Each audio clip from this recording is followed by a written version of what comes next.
Welcome to Leading Boldly Briefs, where we bring you a powerful insight from a longer conversation.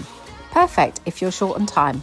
So we are going to dive straight in. You've got great information that you're holding back for yourself, thinking I can't share it because then others will have an advantage over me. That's being selfish. And I'm going to be very clear on that. That is one of the most selfish things people can do. If you've got a competitive mindset, instead of being competitive, go to collaborative. How many people can you help? Because I've taught thousands of trainers as an example, one of the first things I want them to know is, most trainers don't want you to be as good as they are because they want to have that competitive advantage. Well, I want you to know up front, I don't want you to be as good as I am. I want you to be better. Because if you're better than me, because if you look at it, I've now personally trained over 500,000 people in live training. So I've impacted their lives, but whose lives have they gone on to impact? That tidal wave, right? Not just a ripple effect. I want a tsunami effect. And I've done over $100 million in sales from the stage. So if you can outdo me, how many people have you helped? Yeah, no. That's what gets me excited, because I'm going, dang. And so when my students come back and give me the result that they're doing, I become their greatest cheerleader. I'm like, go. Well, aren't you afraid of being outdone? Hell no. Yeah. The world is abundant. Absolutely. Our listeners and our watchers will absolutely be in no doubt that you're a guy that likes to live and work with passion. You're coming across with passion right now, as you do. I am. All the time. I didn't think I was. And you talk a lot about living and working with passion. So the listeners will want to know, because I want to know, on those dark days, on those days where it's not going right, where you're feeling low, how do you continue to live with passion through those moments? First, you got to give yourself permission to have the down. That's number one. To think your life's always going to be happy, joy, happy, joy. No. There's, and this is where having support system around you is so important.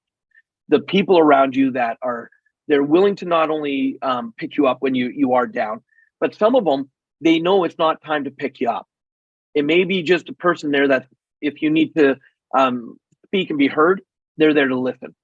So, my wife, of course, my greatest coach, my greatest mentor, my greatest reason why I do what I do, she's one of those support people. My business partner is the same thing. And we have actually an agreement that if we need to call the other person, we'll text and say, hey, can you get on a call? And if that kind of text comes in, we'll do whatever we can to make room. And when the call comes through, we don't just go right into what's going on. We ask a question first. If he's calling me, I'll say, are you looking for solutions? Are you looking to brainstorm? Or are you looking for me to listen? And he will tell me what he needs. If he's looking for solutions, he's going to tell me what's going on. I'm going to just give him my advice. If he wants to brainstorm, we're going to get into what we call flow state, and we're just going to brainstorm. But if he just needs me to listen and he says, listen, I shut up. And if we're on video, I don't sit there and I understand. I just sit there and I look at him and I watch him. I let him just get whatever out. When he's done, he'll say complete. And at that moment, we hang up the phone. No other chit chat. No other, brother, are you okay? It's going to be better. That was not why he called me. He needed me to just listen while he said what was ever going on. So having those people around you is so critical. But if you don't give yourself the permission, first of all, to have the down days, when you do have them, because you'll beat yourself up even more. And so that's kind of what I would advise to people is, A, give yourself permission, know that you can have them, have the support system around you so that when you go through it, you can have the people there however you need them. And then just know that this too will pass. Yeah. And you've had some pretty tough days. And I will ask you about that in a second, but I also wanted to let the listeners know that you've been with your wife since you were like 13, 14. It's an amazing love story. Like, it's brilliant to watch you talk about her because you're so passionate. You've been together forever, literally forever. Yeah, well, but she has supported you through some pretty shitty times. Yes, absolutely. Look, 13 is when we met.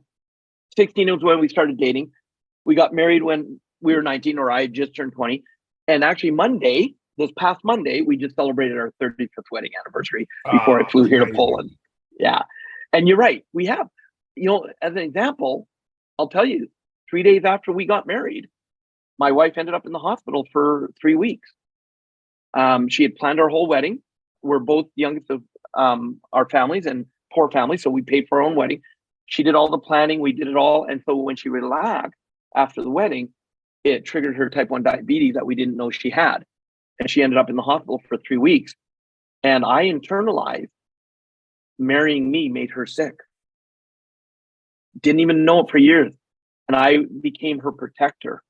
I went from my wife, who is one of the strongest women I know, to all of a sudden, I didn't realize I started stealing her power from her because I wanted to protect her. Honey, you're not feeling well. I'll go to work today. You stay at home. Yeah. And it wasn't until we started doing personal development that I realized what I was doing. And I had robbed her of her power. And I had to be willing to step back and go, you are the amazing woman. I need to allow you to be that amazing woman again. And so that was a tough journey to come to that realization, for sure. That's just one example of it. That is such a brilliant lesson. And it's one that that me and Matt went through a bit at the training, because there was a specific exercise that we do. And as soon as you said we were doing it, I went to Matt, you're not doing that. And he was like, oh, this isn't helpful. Yeah, I was like, not only have I got my own doubts, but now the person who's supposed to be supporting me is telling me that I can't do it either. Yeah. Came from a place of love, but actually it was just me disempowering him completely. Yeah. And I stood up at the seminar and talked to you about it, and we talked about it, and we got in the car on the way home and we had a conversation about it. And it was exactly what you've just said, that disempowering of our partners. And I think that a lot of business owners probably do that with their partners too, in one way or another, where you get home and you go, oh, I don't want to talk about work, because you think your partner's not going to understand. Or the partner saying, I don't want to hear about your work because I've got my own stuff going on. And I think those things can be really disempowering, particularly from a business perspective. Yeah. And that is so true. And that's why, especially when people want to be a trainer, one of the things I tell them is your vulnerability can become one of your biggest strengths, because the reason I can do what I do on the stage is because I've gone through it. I don't try to teach people out a theory of what should or shouldn't work. I go from what I've experienced in my own life. And one of the kind of pitfalls, especially couples that work together, learn together, play together, do everything together, is one of the pitfalls of getting into personal development is often you start analyzing and processing each other. But we're all going to go through that journey. And so it's having a commitment and an agreement that, if it's getting to the point of, instead of getting upset saying, don't analyze me, we're not in a seminar, saying, okay, interesting, I feel this is what's going on. And just, being able to have that communication in place, because I'll tell you, there's no one that can piss me off more than my wife, and vice versa. But we also have a commitment that we are together for life, and that if it doesn't matter in 5 years from right now, does it really matter now? And so that allows us to have our conversations and being willing to, whether it's a yell, scream, cry, whatever, breakdown, we have that commitment to be there with each other. Because very few couples, and it sounds like you guys are similar to my wife and I, we work and play together. We're our best friends, as well as our greatest loves of our lives, right? But it doesn't mean it's always rainbows and puppy dogs and kittens. It's not just about the money, is what people have to understand. But so many people, the stress of money, having the lack of it, and having a lot of expenses, it pays a price on all areas of your life. So why not get the money part taken care of so you can truly live the passionate life you want to live? And, the freedom it gives you. And I'll give you an example. I've lost both my parents. My mom, it's now been 17 years since she passed away. And it's coming up 2 years ago that my dad passed away. And for both of my parents, I was blessed to be able to be at their bedside when they passed. I was blessed to be able to spend a lot of time with them in their last days, whereas my siblings couldn't, because they had to work. They had to, pay expenses, and if they weren't working, they weren't being able to afford to live. And so my wife and I were able to be there with my parents as they went through their final days. And I look back and I go, man, if I was still on my Domino's Pizza working 7 days a week, I probably wouldn't have been able to even attend the funeral.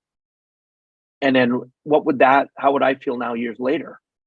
And so, I joke a lot about different things, but the freedom that money can give you to release a lot of other strains and stresses in your life.